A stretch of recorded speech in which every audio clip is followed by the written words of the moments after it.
Napoleon Bonaparte, exiled to the island of Elba, had been plotting his return for months. On a foggy morning, he set sail for France with a handful of loyal followers. Upon landing, he wasted no time. He needed to reunite his old army, the Grande Armée, if he was to reclaim his throne from King Louis XVIII. His journey led him to a remote village nestled in the French countryside. The villagers stared in awe and fear as they recognized the diminutive man in the cocked hat.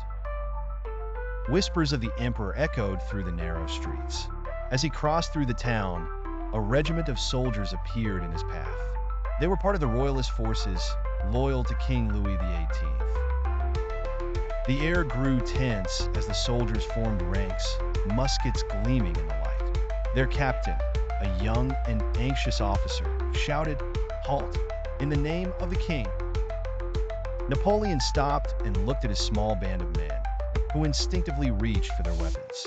But the emperor held up his hand. Calmly, he stepped forward alone.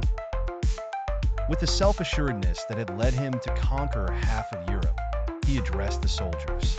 "If any among you wishes to kill his emperor," he said, baring his chest, "here I am."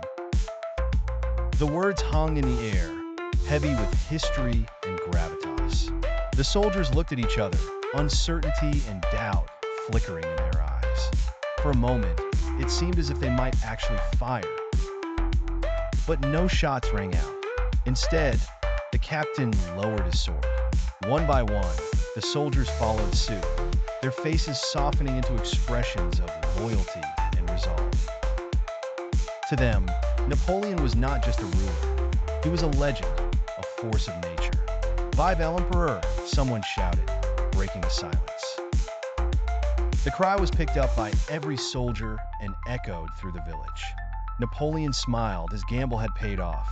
He marched forward, the soldiers falling in line behind him.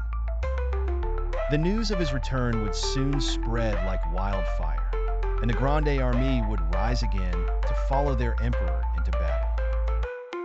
The 100 Days campaign had begun.